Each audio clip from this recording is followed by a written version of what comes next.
The rain lashed against the old farmhouse like a living thing, claws of wind raking at the shingles as if desperate to get in.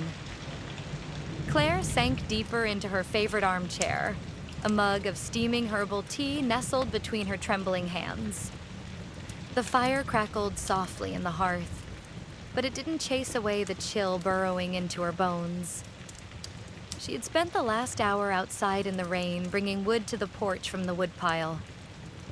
She started preparing for the night as soon as she got home from work. It had been a brutal week at work. Meetings, deadlines, and the constant hum of people. Out here, in the desolate sprawl of farmland and forest, she could finally breathe. Solitude had always comforted her. The nearest neighbor was nearly a mile away, and the silence of rural life was something she had learned to embrace like an old friend. But tonight, the quiet felt different. Heavier, as though the walls were listening. She flicked through the channels absently. News, a rerun, static. The storm had begun to interfere with the signal. Just as she reached for the remote to turn it off, a faint sound tugged at the edge of her hearing. Scritch, scritch. A dry, whispering scrape, like fingernails dragging slowly across wood. She froze. The sound was almost drowned by the drumbeat of rain, but it was there. Real, deliberate. Her head tilted slightly, eyes narrowing toward the ceiling. Then silence. Nothing but the hiss of wind and the roll of thunder. Just the house settling, she murmured, forcing a tight smile to nobody. Still, the tea didn't warm her like it had before. That night, sleep was a cruel, elusive thing. Every gust of wind outside seemed to murmur her name, half-spoken and forgotten. The shadows cast by tree branches danced across her bedroom walls like skeletal fingers reaching through glass. When she finally drifted off, her dreams were riddled with darkness. A tall figure stood at her bedroom window, its face obscured, but two glowing yellow eyes wide, unblinking, fixed on her. She couldn't move. She couldn't breathe. The window pane began to creak open despite the wind screaming outside. She awoke gasping, drenched in cold sweat. The following morning, the sky was a dull bruise of gray. As she made her coffee, the scratching returned. Louder, more urgent. This time from beneath her feet. From the cellar. Claire stared at the floor. The old farmhouse had a root cellar she rarely entered.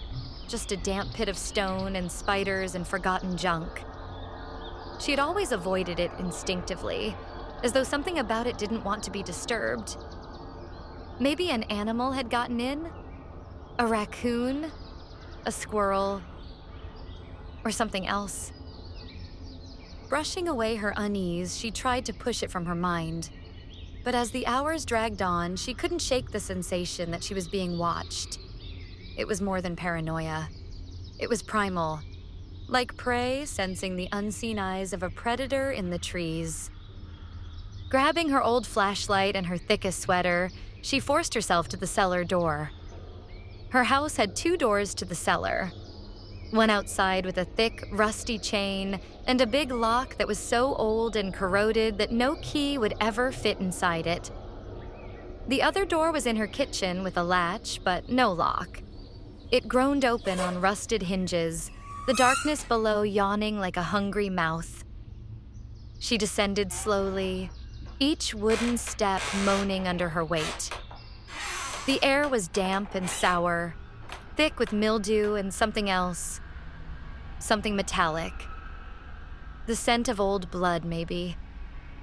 The flashlight flickered erratically as though the darkness itself resisted illumination. The beam revealed the detritus of the past, crumbling boxes, broken furniture, and shattered mirrors. The silence was thick, but behind it was that sound again. Scritch. Scritch. Now closer. Behind her. She spun around. Nothing. until the beam of light caught on a pile of rags in the corner. Beneath it, a book, a notebook. The cover was black, stained with age. She picked it up, brushing off cobwebs. The pages inside made her blood run cold. Names, dates, notes. Her name, her routines. Claire, 7:32 a.m., leaves for work. 5:47 p.m., returns. Tea, chamomile. Calls sister, 3 minutes. Showered, red sweater. There were hundreds of entries, every day for nearly a year. Hands trembling, she flipped to the last page. That day's date was written in neat letters. She finds the book today. Her breath caught.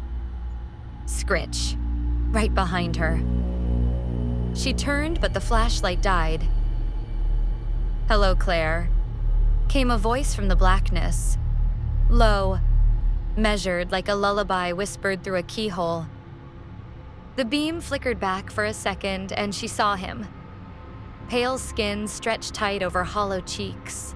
Eyes too wide, unblinking. Teeth like needles, stained and grinning.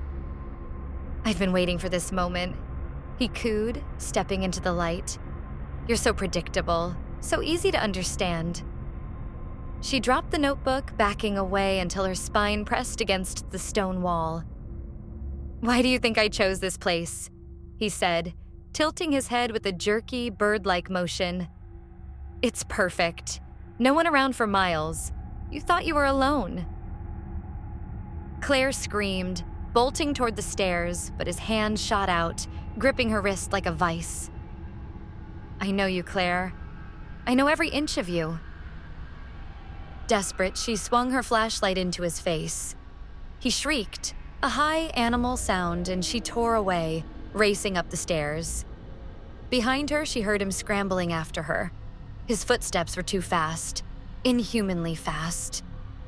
She slammed the door shut and latched it, her breath erratic. She held the door closed as he reached the door and began pounding on it. She reached for the counter and grabbed a fork to put in the latch, locking him in the cellar. Her phone. Where was her phone? She found it on the counter, hands shaking as she dialed 911. "Please, someone's in my house," she whispered. The dispatcher's voice was calm. "Stay on the line, ma'am. Help is on the way." But she barely heard her. Thump. The door to the cellar rattled, then nothing. "Claire." His voice slithered through the air again. He wasn't at the door anymore. The floor creaked behind her. She turned, and there he was, standing in the hallway, smiling. "You can't hide. I've been here. I've lived in your walls. I've listened to you breathe." Something snapped inside her. She dropped her phone and grabbed a heavy frying pan from the stove, her fingers white-knuckled with terror. The air was electric, thick with the promise of violence. He stepped forward, tilting his head. "You were never alone, not once." She swung the pan with all her strength. It connected with a bone-cracking thud, and the man collapsed to the floor, his body twitching, then still.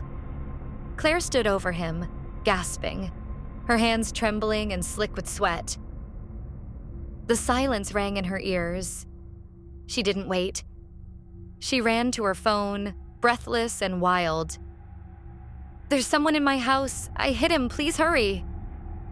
She glanced back at the crumpled body. Still there, still motionless. And yet, something felt wrong. A crash of lightning. The lights flickered again, brief darkness swallowed the room, and when they returned, he was gone. Only a smear of blood and the dented frying pan remained. Claire screamed, backing into the corner, clutching the phone so tightly her knuckles turned white. The police arrived minutes later, their red and blue lights slicing through the storm outside. Officers swept through the house, combing every room, every crevice, even the cellar. They found signs of forced entry, the disturbing notebook filled with observations about Claire, and even the spaces between the walls he had used to spy on her. But no trace of him. No footprints in the mud outside. No blood trail. Nothing. He had vanished like smoke. "We'll keep patrol cars nearby," one officer said, his face drawn. "But if he's still out there, he knows how to cover his tracks." That night, Claire couldn't sleep. Every creak of the house made her flinch. Every gust of wind sounded like footsteps. She locked every door, every window. But deep down, she knew it didn't matter, because he had been inside all along, watching, waiting, and he knew how to get in. 2 days later, she found another page in the notebook, neat handwriting in ink that was still drying. She thinks she's safe again. She's wrong.